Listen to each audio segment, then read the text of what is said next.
Pues bienvenido, Gustavo. Muchas gracias y te escuchamos. Muchas gracias, Monse. Hola, ¿qué tal? Buenas noches. Muchas gracias por estar aquí. Espero que todos ustedes se encuentren bien y también todos sus familiares. Bueno, en primer lugar quiero agradecer a la doctora Julita Lizaola, al maestro Jonathan, a Ernesto por brindarme la oportunidad de participar en el seminario. Bueno, voy a compartir pantalla.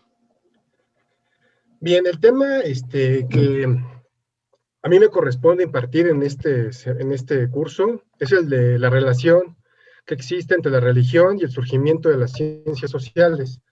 Y para poder desarrollar este tema, lo dividimos en dos sesiones. El día de hoy, la sesión de hoy que corresponde a la del 3 de marzo, vamos a revisar el problema de Marx y el fetichismo de la mercancía, la modernidad capitalista encantada. Y en la clase del 12 de marzo, que es de este viernes en 8, que corresponde al mismo tema, vamos a abordar de manera muy general la manera en la cual Max Weber, el sociólogo, desarrolla su sociología de los agentes religiosos, ¿no? Y a partir de ese planteamiento vamos a examinar cómo esta sociología de los agentes religiosos inspiró el planteamiento del sociólogo francés Pierre Bourdieu, que gira en torno a la sociología de la ciencia. Y esto nos va a permitir como captar las coincidencias que hay entre el campo religioso y el campo científico, y cómo en el campo científico podemos todavía localizar numerosos rasgos del campo religioso, y cómo en la ciencia, supuestamente como ese discurso puro, neutral y objetivo, encontramos o está atravesado por relaciones de poder, por rituales, por cuestiones asociadas con la superstición, de la salvación, etcétera, ¿no? Eso es lo que vamos a estar revisando en este bloque dividido en dos sesiones, en donde se pretende abordar pues cuál es la relación entre la religión y las ciencias sociales, ¿no? Bien, lo primero que hay que mencionar es que pues la religión ha sido uno de los objetos de estudio privilegiados de los teóricos de la sociología clásica, ¿no? O sea, los tres autores que son considerados como los grandes pilares de la teoría sociológica, de la teoría antropológica, los tres le dedicaron mucho tiempo al fenómeno religioso, ¿no? Desde el sociólogo Max Weber, en donde examina la relación que existe entre ciertas disposiciones éticas, ciertos etos religiosos y el despliegue de la racionalidad capitalista, ¿no? Y cómo se vinculan estos dos aspectos.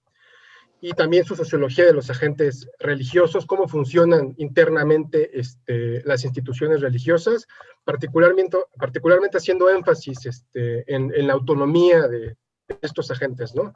El caso también del sociólogo Durkheim, pues que es un autor también muy importante y que estudió el fenómeno religioso como un sistema clasificatorio que permite darle cohesión moral a la sociedad, y básicamente como un sistema de pensamiento, como una forma de cerebro social, y la manera en la cual este pensamiento religioso se distingue de los procesos de diferenciación que caracterizan a la modernidad.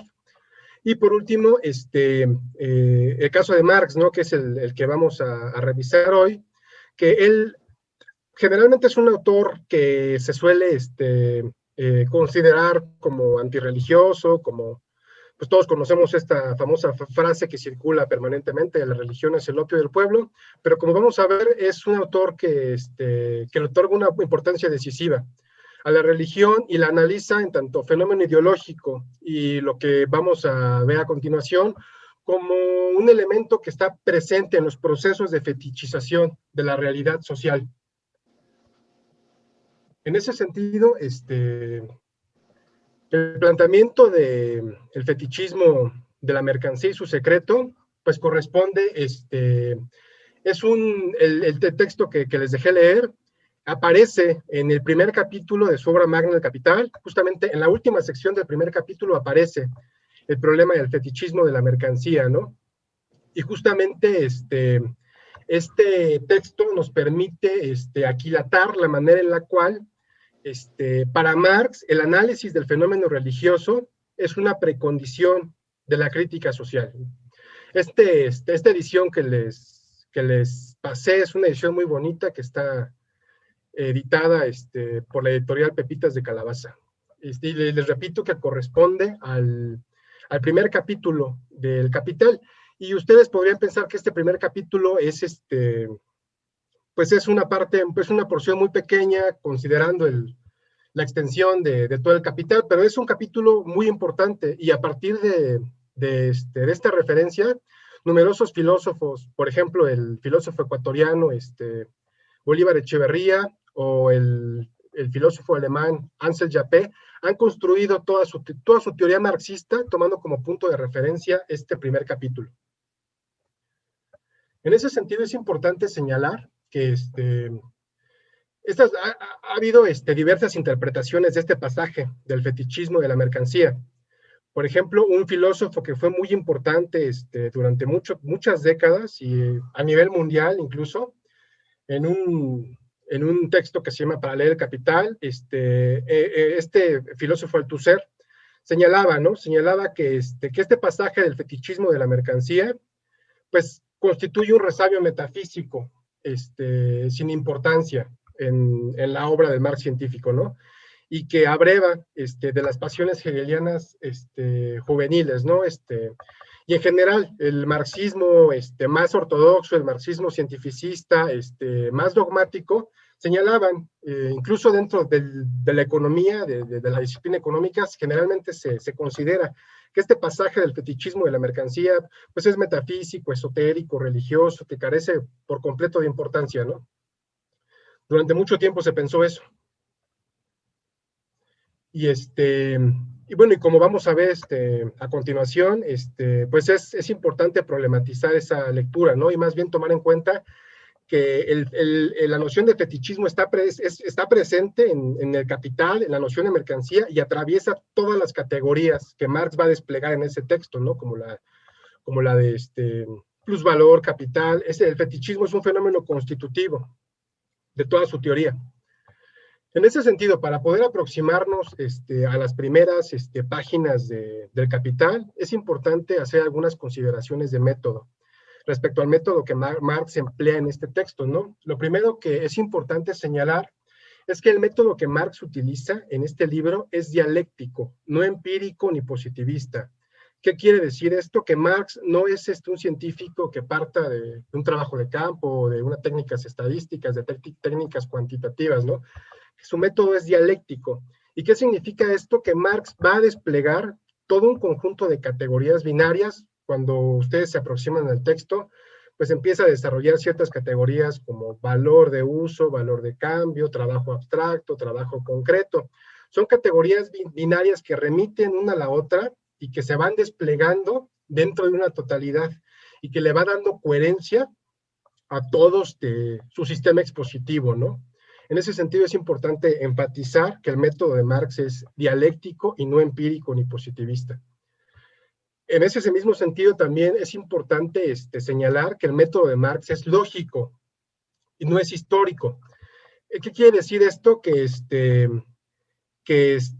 muchas veces se piensa, por ejemplo, muchos economistas critican el Capital y dicen que la manera en que Marx explica la emergencia de las mercancías, o la emergencia de la figura del dinero, no corresponde con los datos arqueológicos o con los datos históricos positivos. Y esto es un malentendido porque no se toma en cuenta que en realidad la exposición de Marx es lógica, y tiene que ver con el despliegue interno de ciertas categorías.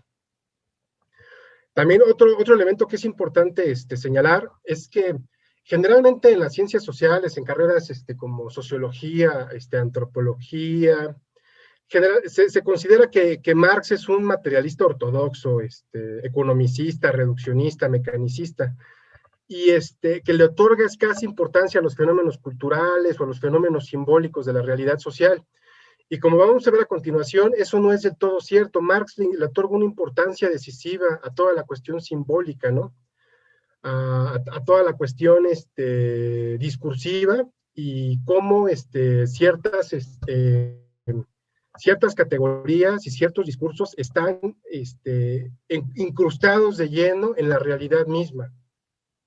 En ese sentido, Marx le otorga una importancia decisiva a los fenómenos de fetichización de la realidad. Otro elemento importante es que Marx le otorga también una importancia decisiva en sus análisis al problema de la subjetividad y de la alienación, cómo la forma en que se reproduce el capitalismo afecta directamente a los sujetos y afecta la manera en que los sujetos se relacionan consigo mismos y con el mundo. Otra cosa que es importante señalar es que Marx en este texto se propone examinar el capitalismo en estado puro y en condiciones de equilibrio. ¿Qué quiere decir esto? Que se propone estudiar el modo de producción capitalista en su estado puro. No, en la realidad empírica, a lo mejor el modo de producción capitalista puede coexistir con otras estructuras sociales o puede coexistir con estructuras feudales. Pero en este texto del Capital, lo que Marx está haciendo es describirlo en su estado puro y como si estuviera en condiciones de equilibrio, ¿no? Porque también muchas veces se dice, ¿no? Es que el planteamiento de Marx no da cuenta de las fluctuaciones del mercado o de la manera en que se cambia la relación oferta-demanda, ¿no? Pero eso tiene que ver con que lo que él intenta es captar su lógica interna en estado puro.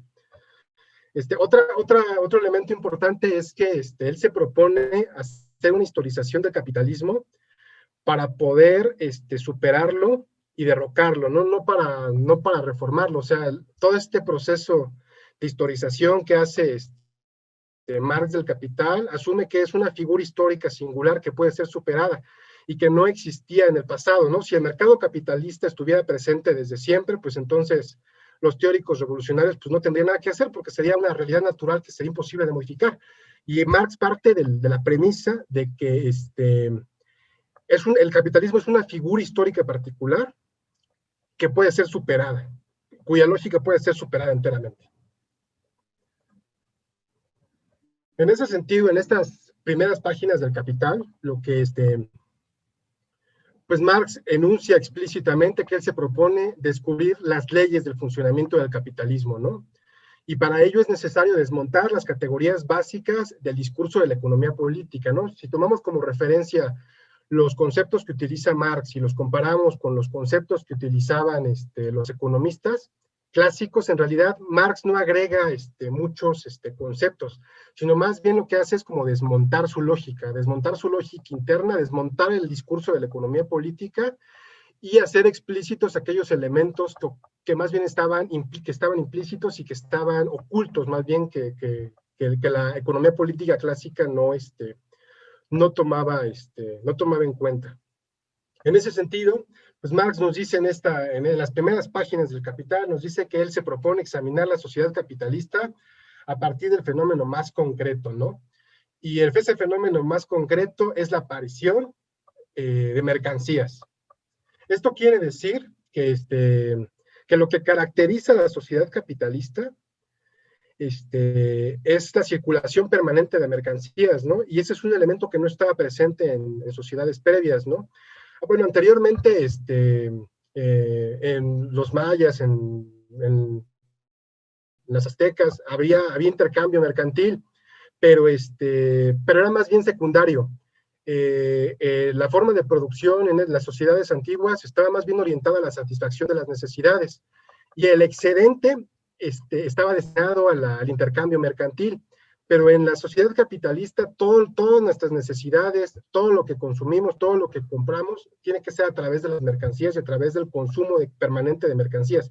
Nuestra existencia total depende de la circulación de mercancías, ¿no? Y ese es un fenómeno característico del capitalismo, ¿no? A diferencia de otras sociedades.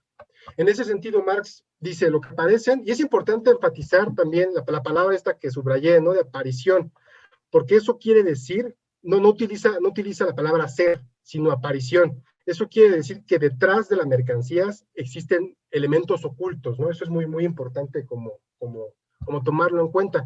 Y nos dice, aparecen mercancías, ¿no? En el mercado capitalista aparecen mercancías. Todo el tiempo estamos comprando mercancías. Y dice, estas mercancías están atravesadas por una doble constitución. Por un lado, tenemos el polo del valor de uso, que propiedades a la utilidad, a la singularidad y a la función de satisfacer las necesidades humanas, ¿no? Es decir, todas las mercancías que compramos, desde un café, desde una hoja, un celular, tiene que necesariamente satisfacer ciertas necesidades humanas, necesariamente. Y por el otro está el valor de cambio, que justamente se refiere a la circulación de la mercancía, al intercambio de las mercancías y al proceso de abstracción de estas satisfacciones y la manera en que se insertan las mercancías dentro de un mercado capitalista, ¿no? En ese sentido, todo el tiempo estamos comprando cosas, ¿no? Para sobrevivir compramos cosas, pero a su vez estas cosas que compramos están diseñadas para ser vendidas, y las cosas que nosotros mismos tenemos, por ejemplo, yo puedo tener un libro, me puede satisfacer una necesidad, y eventualmente puedo vender ese libro, ¿no? O sea, puedo intercambiarlo por dinero, y esta es como la doble constitución de las mercancías, ¿no? O sea, que tienen un valor de uso que se refiere a la satisfacción de las necesidades básicas de las mercancías, las necesidades materiales, y a su valor de cambio, que es el intercambio mercantil, de la manera en que se insertan dentro del mercado capitalista, ¿no? Ahora bien, en el capitalismo hay una primacía del valor de cambio. Como les repito, las mercancías nunca pueden dejar de satisfacer las necesidades, ¿no? Por más abstractas que sean. Pero, sin embargo, el capital le da prioridad al intercambio y a la circulación de todos los objetos, porque el criterio a partir del cual el capitalismo hace circular las mercancías en el mercado tiene que ver con el incremento de la tasa de ganancia. El objetivo del capitalismo es ganar dinero, incrementar permanente la tasa de ganancia. Ese es el criterio fundamental del capitalismo, ¿no? La valorización del valor o el incremento de la tasa de ganancia.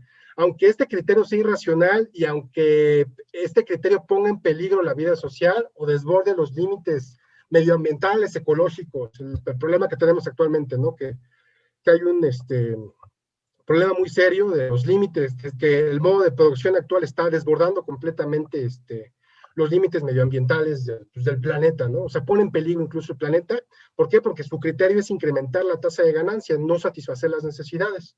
Y como dice una profesora mía, Diana Fuentes, las mercancías están diseñadas y son producidas para ser sustituidas rápidamente por otras mercancías, ¿no?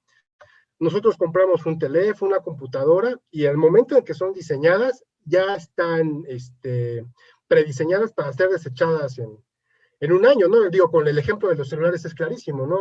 Al año siguiente sale otro modelo y pues puede ser que compremos el siguiente celular y desechemos el que teníamos, ¿no? Aunque todo que funcione perfectamente, eso no importa porque el criterio del capitalismo es incrementar permanentemente la tasa de ganancia y no tanto satisfacer necesidades. Ahora bien, como les decíamos, hay una circulación permanente de las mercancías, ¿no? Estas mercancías tienen un valor de uso, un valor de cambio. Y Marx se pregunta, ¿qué es lo que hace conmensurables e intercambiables a las mercancías en el mercado, ¿no? O sea, ¿por qué podemos intercambiar permanente mercancías?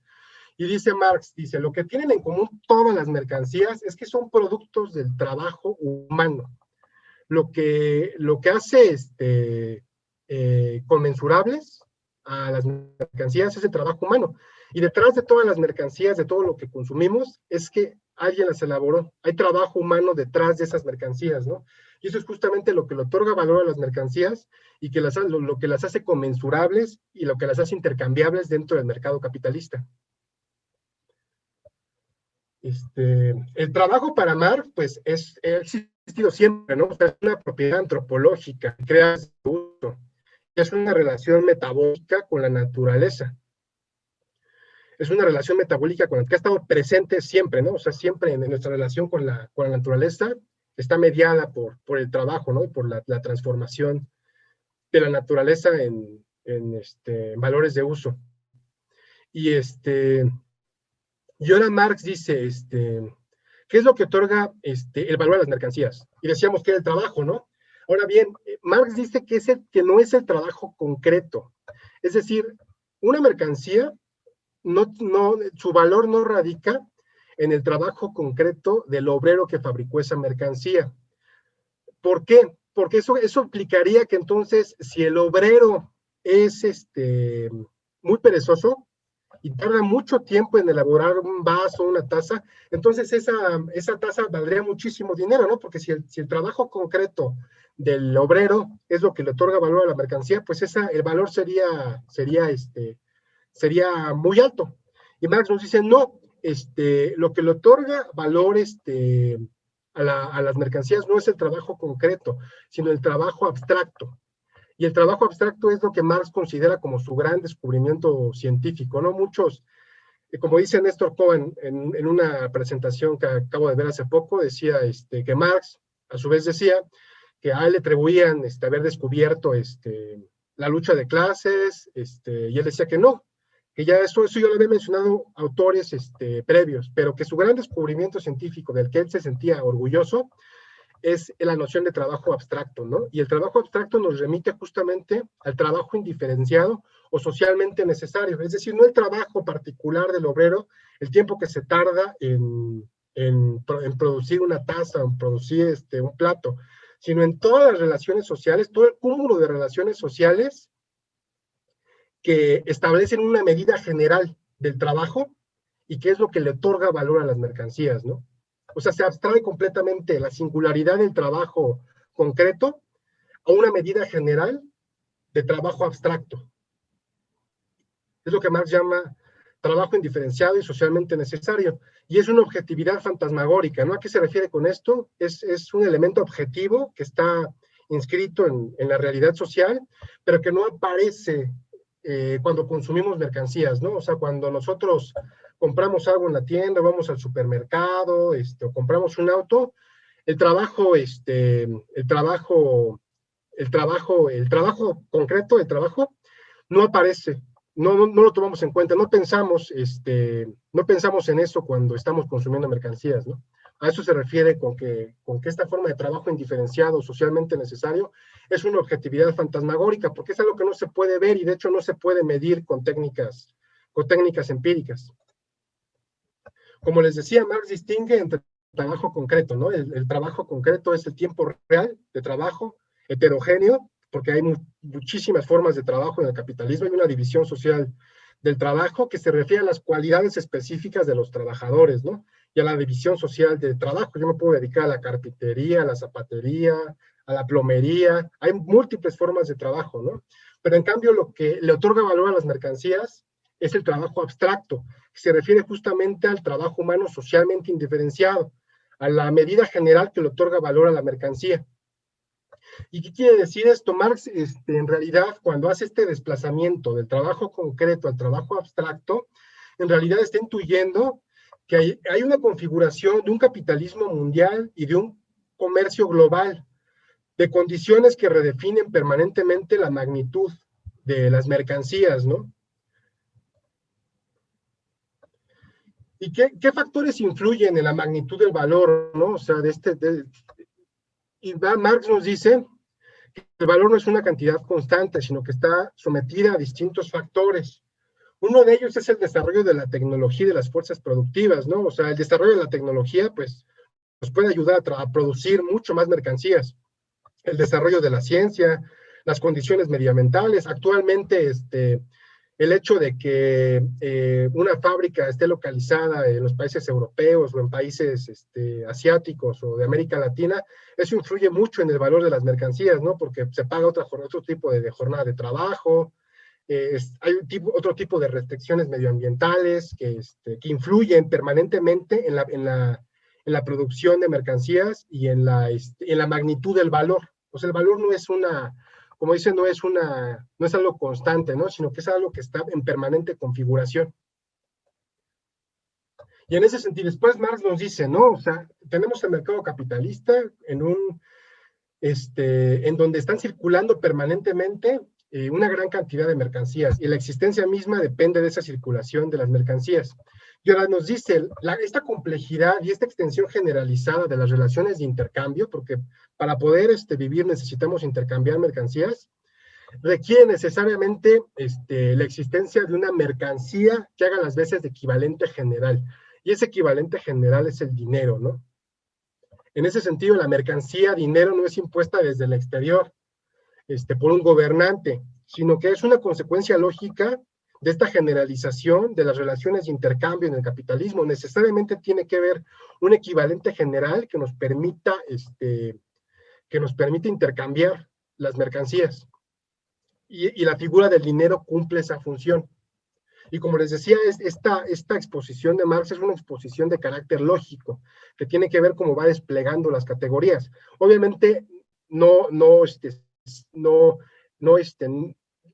corresponde con la evidencia arqueológica de cómo surge el dinero, ¿no? Entonces, él se está preguntando más bien cómo se despliegan estas categorías al interior de la lógica capitalista. Y Marx nos dice, el valor en ese sentido es inmaterial, pero objetivo.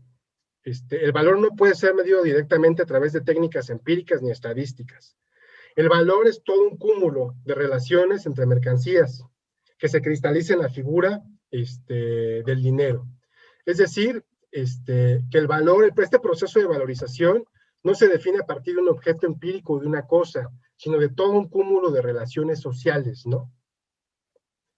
En ese sentido, o sea, lo que Marx aquí nos está diciendo es que el valor es todo un conjunto de relaciones, y que para comprenderlo tenemos que hacer explícitas todo ese conjunto de relaciones y no entenderlo de manera objetiva, ¿no? O sea, como haciendo referencia a cosas cuyo valor reside en sí mismas.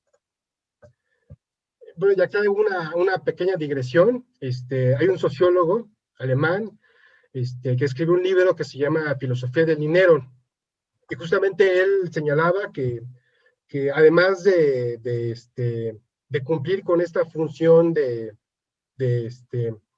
ser el equivalente general de las relaciones mercantiles, también cumple funciones psicológicas, en el sentido de que el dinero es un equivalente, es una mercancía equivalente que le otorga autonomía e independencia psicológica a los individuos, ¿no? Simmel decía que los libera de las relaciones de dependencia personal, de las relaciones precapitalistas, ¿no? Ligados a la economía del don, al honor, al carisma de los individuos, porque hace explícito el valor de los intercambios, ¿no? Eso es algo que señalaba Simmel. Y ahora bien, llegamos en la última sección de este capítulo. Marx llega al problema del fetichismo de la mercancía, ¿no? Y pregunta Marx, ¿qué es el fetichismo de la mercancía? Dice, el fetichismo de la mercancía es un proceso de inversión o cosificación a partir de la cual los productos del trabajo aparecen como objetos o como cosas independientes de ese mismo trabajo. Es una inversión de sujeto-objeto, en donde se crea la ilusión de que el valor reside en la mercancía misma, ¿no? ¿Qué quiere decir esto? Pues lo que se deduce de lo que ya habíamos expuesto, ¿no? O sea, hay una circulación permanente de mercancías en la sociedad capitalista, y el valor, cuando consumimos estas mercancías, cuando compramos e intercambiamos estas mercancías, pensamos que el valor reside en la mercancía misma y no en el trabajo que ha producido esa mercancía. En ese sentido, lo que Marx dice es que en el mercado capitalista hay una inversión sujeto-objeto, ¿no? Porque el sujeto concreto que ha trabajado, que ha empleado todas sus energías, nunca aparece dentro de ese proceso productivo. Y lo que emana directamente de la subjetividad concreta de los trabajadores, de la subjetividad concreta del hombre, aparece como un objeto completamente independiente de él, como una cosa objetiva que en realidad se le impone, y como una cosa, como un objeto que tiene valor por sí mismo y no por el trabajo humano, y que es completamente independiente del hombre. En ese sentido, el mercado se autonomiza, ¿no? O sea, en este proceso de fetichización de la realidad, el mercado se autonomiza y se vuelve completamente independiente de los trabajadores, ¿no? Muchas veces nos referimos al mercado, cuando vemos las noticias, nos referimos al mercado como a partir de leyes, de muchas nociones que a lo mejor ni siquiera alcanzamos a comprender, pero que justamente nos remiten a este proceso de fetichización de cómo el mercado y cómo las cosas operan de manera independientemente de nosotros. Y eso justamente, Marx, es una inversión, porque las cosas, a fin de cuentas, solo tienen valor por el trabajo humano. Sin el trabajo no existiría el valor. Y en ese sentido, Marx establece una analogía entre el mundo religioso y el mundo de las mercancías. Según Marx, en el mundo religioso, y aquí leo, dice, para encontrar una analogía, hemos de refugiarnos, por lo tanto, en la nebulosa región del mundo religioso. Ahí los productos de la cabeza humana parecen personajes dotados de vida propia, que se relacionan entre ellos como hombres. Lo mismo sucede en el mundo de las mercancías con los productos de la mano humana, ¿no? O sea, Marx introduce esta noción de fetiche, que es un término que proviene de las ciencias religiosas, y lo utiliza para describir las relaciones mercantiles en el capitalismo, ¿no? Y nos dice, así como en la religión, en las religiones antiguas, los dioses son completamente independientes de los hombres y se aparecen como cosas independientes de los sujetos, las mercancías así aparecen en el mercado capitalista, ¿no? Algo que se invierte, ¿no? Porque es algo que en realidad, cuyo valor depende del trabajo humano, pero aparecen como cosas que deseamos, como cosas que adoramos. Hay una función deseante también en la cuestión del mercado y del capitalismo, ¿no? Porque nosotros adoramos permanentemente a las mercancías, deseamos cosas, libros, computadoras, celulares, casas, y contemplamos estos objetos como si fueran cosas, como si fueran fetiches, como si fueran cosas completamente independientes de nosotros, ¿no? Y Marx dice, a eso yo lo llamo el fetichismo que adhiere a los productos del trabajo, desde el momento que son producidos como mercancías, y que es por tanto inseparable de la producción de mercancías. Ese carácter de fetiche del mundo, de la mercancía, brota del peculiar carácter social del trabajo, que produce mercancías. Es decir, mientras más autónomas se vuelven las mercancías para sí mismas, más opacos se vuelven los sujetos para sí mismos, ¿no? Es decir, que el mercado cada vez se vuelve más autónomo. Y las mercancías cada vez nos imponen la forma en que nos relacionamos con los demás y con nosotros mismos, ¿no? Y cada vez ignoramos más el hecho de que el valor de esas mercancías emana de la subjetividad y emana del trabajo de los trabajadores. Por eso es un proceso de fetichización. Y este proceso de fetichización de la realidad, en donde se invierte, en donde hay una inversión sujeto-objeto, en donde el objeto aparece como independiente de la subjetividad,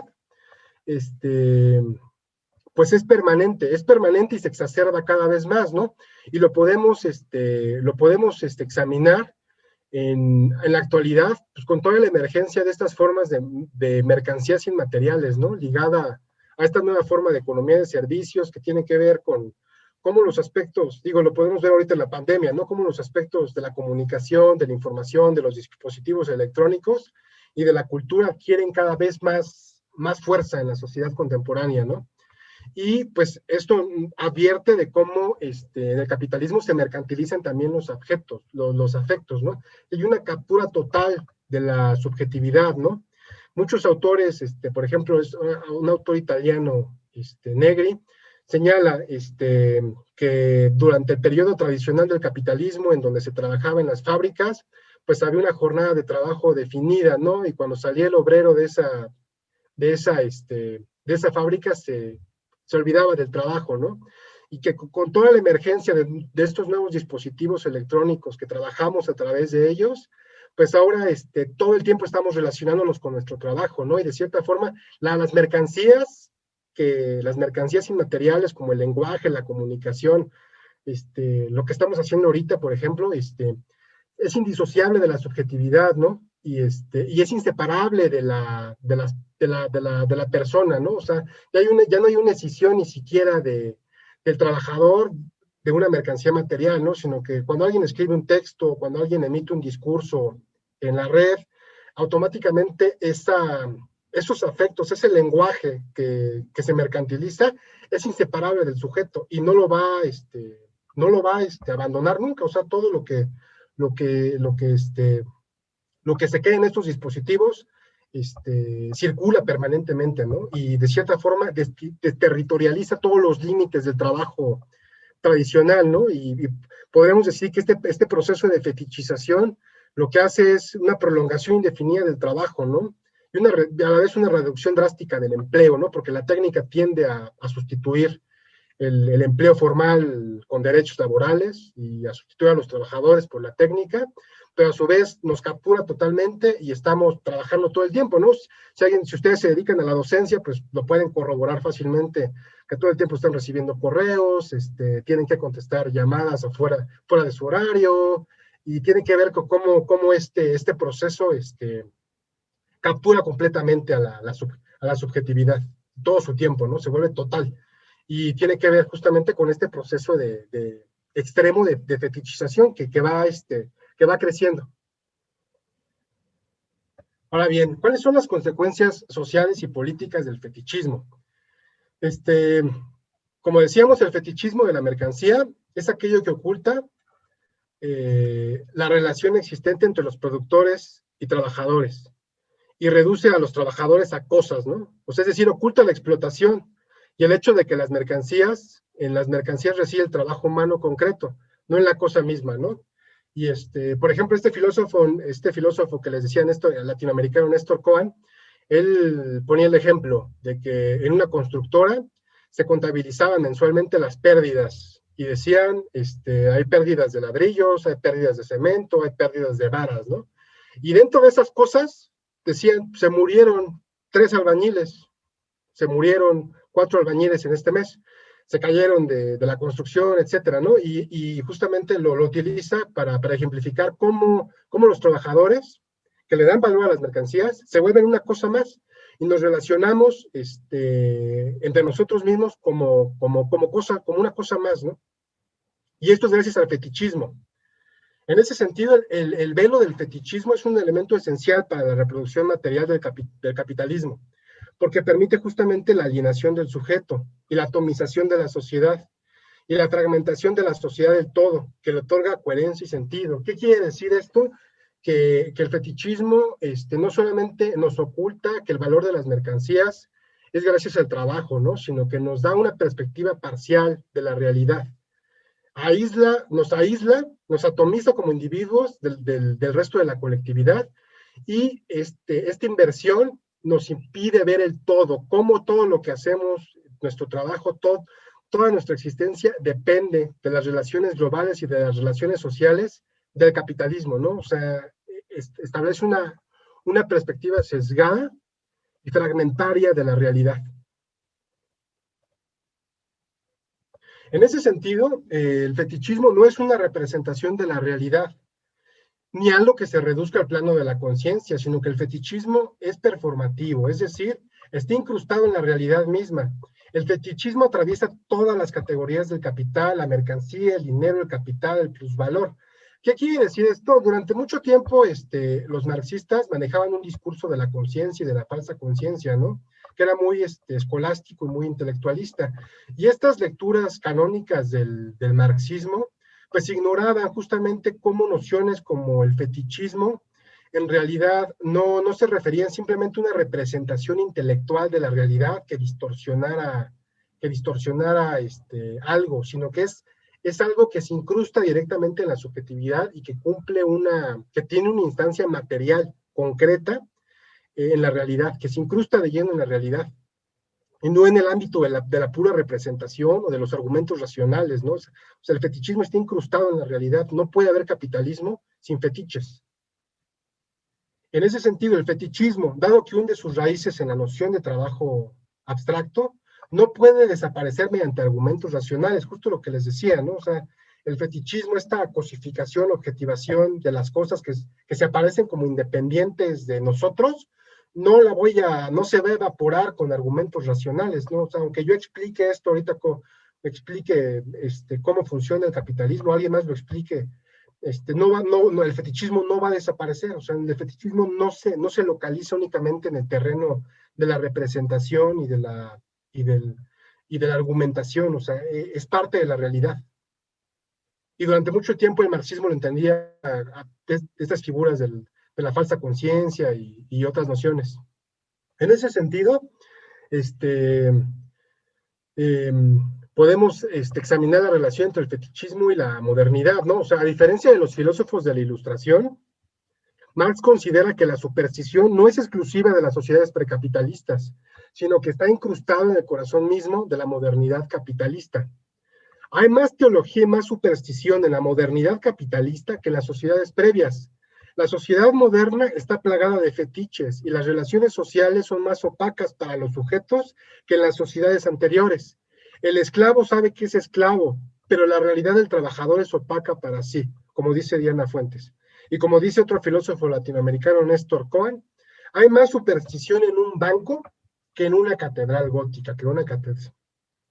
Es decir, que Marx es un pensador ilustrado, ¿no? Su papá era abogado, y un abogado muy exitoso y que siempre estudió mucho la filosofía de los filósofos ilustrados. Pero Marx no es un ilustrado ingenuo. Él reconoce reconoce lo que les decía, ¿no? O sea, que el fetichismo no es algo que podamos desaparecer con argumentos racionales, o sea, y, y reconoce, es muy importante enfatizarlo, sobre todo para nuestro tema, que la modernidad capitalista, esta modernidad que se caracteriza supuestamente por nociones como libertad, progreso, racionalidad, que nos va a liberar completamente de la teología y de la superstición. Dice Marx, en esa modernidad capitalista hay más superstición, hay más fetiches que en las sociedades previas. Y los fetiches como la mercancía, fetiches como el dinero, fetiches como el plusvalor, esas relaciones son más opacas para los sujetos. En este texto que les dejé, Marx dice ahí que de hecho las relaciones para los sujetos, para la conciencia, eran más transparentes en las sociedades previas, ¿no? Porque el esclavo sabía que era esclavo, ¿no? O sea, obviamente si estaba encadenado, pues sabía que algo andaba mal con él. Y pero en el capitalismo no, o sea, creemos que somos libres, creemos que tenemos ciertos derechos jurídicos, que somos ciudadanos, y en realidad estamos completamente subordinados a estas nuevas formas de fetiches que están presentes en la sociedad capitalista. Y en ese sentido es mucho más opaca, ¿no? Este filósofo Néstor Cohen también dice, ¿no? O sea, Marx en el manifiesto comunista, él decía, tenía un optimismo bárbaro y decía que el capitalismo aclaraba todo, ¿no? O sea, que su desarrollo era bárbaro y que nos iba a aclarar todo, y siguiendo esas tendencias inmanentes íbamos a poder hacer la revolución comunista. Pero después de las derrotas de las revoluciones de 1848, Marx se da cuenta que no, que en realidad este desarrollo moderno del capitalismo está plagado, es mucho más opaco, es mucho más supersticioso en el mal sentido del término que las sociedades previas, y los sujetos en las sociedades previas eran más conscientes de su condición que en la actualidad. Que en la actualidad nos pensamos que somos más libres, ¿no? Eso es una función muy importante del fetichismo, ¿no? Y también hay un fetichismo del trabajo en el capitalismo, ¿no? No solamente hay un fetichismo de la mercancía, del dinero, sino que también hay un fetiche del trabajo, ¿no? Y por ejemplo hay un filósofo francés que se llama Michel Foucault, escribió un libro que se llama Vigilar y Castigar, y justamente a él ahí desarrolla cómo el surgimiento de instituciones como la cárcel, como la disciplina, como la vigilancia en las sociedades modernas, tiene que ver con una divinización del trabajo, con la ética del trabajo, ¿no? El trabajo se vuelve divino, y todo aquel sujeto que no se rija bajo la ética del trabajo tiene que ser, castigado, tiene que ser vigilado permanentemente, y los sujetos que no tengan trabajo son considerados un peligro social, ¿no?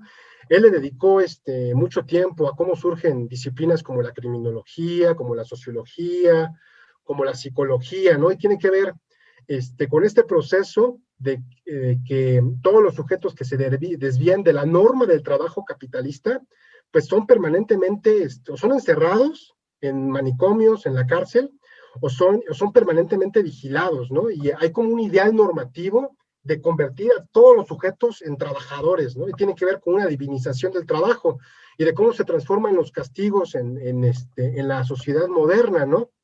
Porque antes podríamos decir que se castigaba, Dios nos castigaba, pero ahora el nuevo Dios es el trabajo. Si no trabajo, me puedo meter en serios problemas, ¿no? No hay nada que se escape del trabajo. En ese sentido, el trabajo es un fetiche.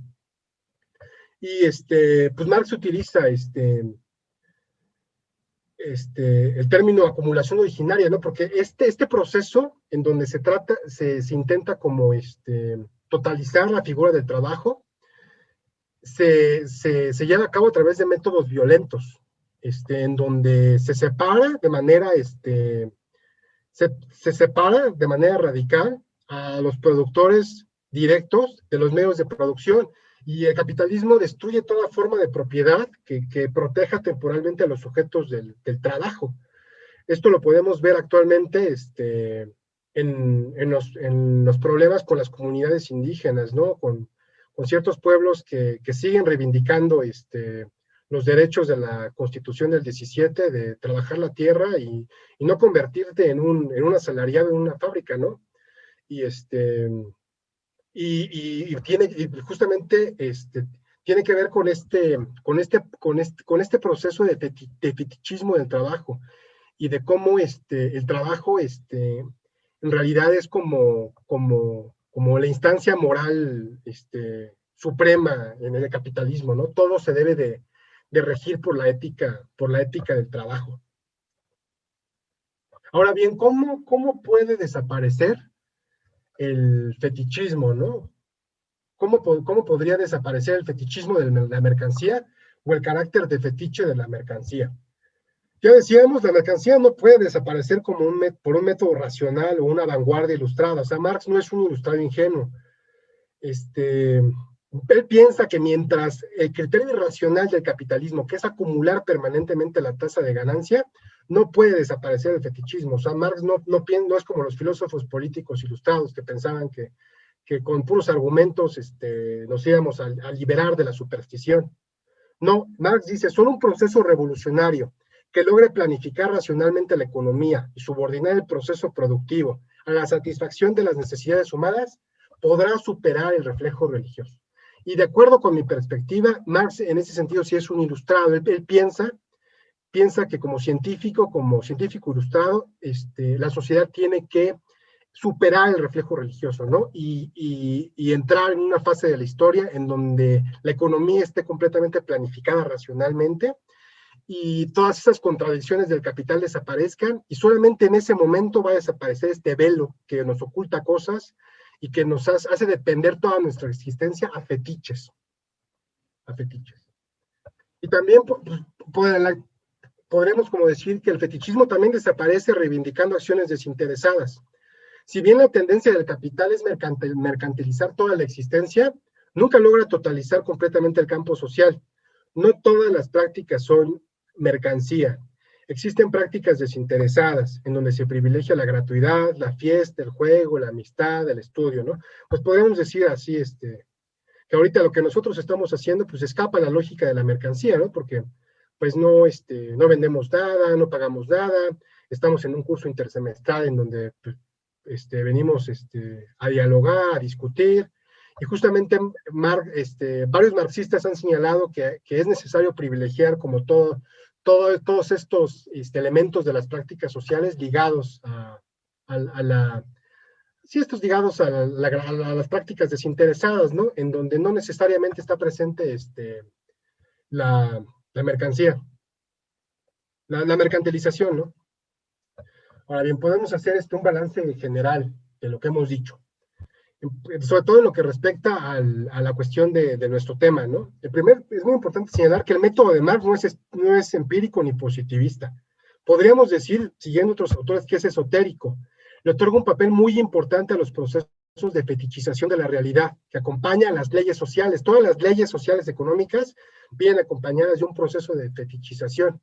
En ese sentido, y aquí me baso en el maestro Ernesto, en un texto que nos leyó hace poco en otra charla, que dice que el análisis de la religión puede ser un hilo conductor de la crítica, para la crítica social, ¿no? O sea, para hacer sociología, para hacer crítica social, es necesario tomar como punto de referencia la religión, el proceso de fetichización de la realidad.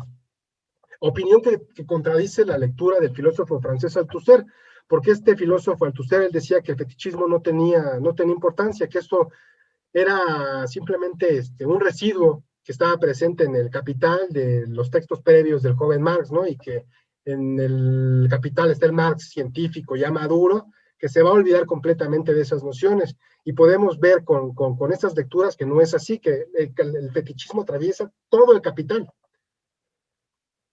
Una cosa importante a señalar es que, si bien confían que el reflejo religioso va a desaparecer una vez superado el capitalismo, reconoce que la modernidad capitalista es una sociedad más supersticiosa y más fetichizada que las sociedades previas. Lo que ya les decía, ¿no? En el capitalismo las relaciones son mucho más opacas, desconocemos mucho más elementos que los sujetos de las sociedades previas, quedan mucho más conscientes de su explotación, ¿no? Como les decía, el esclavo era plenamente consciente que era esclavo, sabía que algo andaba mal con él, sabía que su clase estaba condenada, pero la explotación es completamente opaca en el capitalismo. ¿Por qué? Porque hay todo un conjunto de fetiches, de cosas que se presentan como independientes de nosotros y que adoramos permanentemente, ¿no? Y que son los nuevos dioses. Es pues lo que ya les dije, ¿no? Es irrealizable. En ese sentido, la modernidad ilustrada de racionalidad, progreso, libertad, bajo el capitalismo es irrealizable y no puede emancipar a los individuos ni cumplir sus promesas, ¿no? Ahora bien, la actualidad del fetichismo de la mercancía. En años recientes ha habido un interés general, ¿no? Ha habido críticas muy duras a este filósofo que yo les decía, francés Althusser, a la lectura que él impuso durante muchas décadas, y ha habido como un renovado interés por el fetichismo de la mercancía, ¿no? Y hay marxistas, particularmente que está aquí, Ansel Japet, que han señalado que la lucha de clases, el proyecto emancipador del marxismo, durante mucho tiempo se concebía como una lucha por mejorar las condiciones laborales de la clase obrera, por obtener mayores derechos sociales, por incrementar los salarios, por tener mayores mayores garantías en los trabajos, ¿no? Y justamente él dice que una lucha anticapitalista tiene que estar dirigida a la abolición de los fetiches, o sea, la abolición del fetiche del capital, ¿no? Es decir, abolir el trabajo, abolir el dinero, abolir la mercancía, ¿no? O sea, abolir completamente estos fetiches que gobiernan nuestra existencia. Y les digo, está este autor, Ansel Japet, que escribió este texto de las aventuras de la mercancía, de fetiche y mistificación capitalista, que también es, que le otorga una importancia que le otorga mucha importancia a la noción del fetichismo, y este autor que escribió un filósofo latinoamericano, ¿no? Que también es importante mencionarlos, que se llama Fetichismo y Poder en el Pensamiento de Karl Marx, ¿no? Y pues sí, señalar que hay como un renovado interés por la noción de fetiche, ¿no? Y por problematizar toda esta idea de que el Marx del Capital supera completamente al Marx de los escritos previos. Otros fenómenos del fetichismo estudiados por la sociología. Hay otros autores que han prolongado este análisis del fetichismo y nos han mostrado que la noción de fetiche en realidad está presente en muchas prácticas sociales de las sociedades modernas, ¿no? De las sociedades que se pretenden completamente emancipadas de la teología, y en realidad no estos fenómenos están presentes. ¿En qué tipo de fenómenos? Por ejemplo, los sociólogos han han analizado el problema del fetichismo de la representación, ¿no? O sea, cómo un representante puede encarnar una voluntad colectiva y cómo ese representante se vuelve independientemente completamente de la colectividad, ¿no? O sea, cómo se transfiere esa particularidad a un representante, cómo se convierte en un fetiche más. El fetichismo político, ¿no? O sea, cómo un sujeto se puede volver el portavoz de una colectividad y cómo esa colectividad no puede participar políticamente, no puede hablar por sí misma sin la mediación de este portavoz, ¿no? Y eso es un problema, eso también es una forma como de fetichización de la política, ¿no? En donde si nosotros queremos participar políticamente, necesitamos recurrir a todo un conjunto de mediaciones a través de representantes que emitan las demandas por nosotros, ¿no? O sea, en ese sentido, la política moderna, el debate político moderno también está plagado de ídolos y está plagado de fetiches, ¿no? Que se presentan como independientes de nosotros, ¿no? Y en ese sentido, les vuelvo a enfatizar que la manera en que se estructuran las relaciones sociales en el capitalismo, en realidad son mucho más opacas, mucho más supersticiosas, que en las sociedades previas, ¿no? Paradójicamente, las sociedades previas eran mucho más transparentes, eran mucho más transparentes las relaciones para los sujetos, porque había menos contradicciones sociales.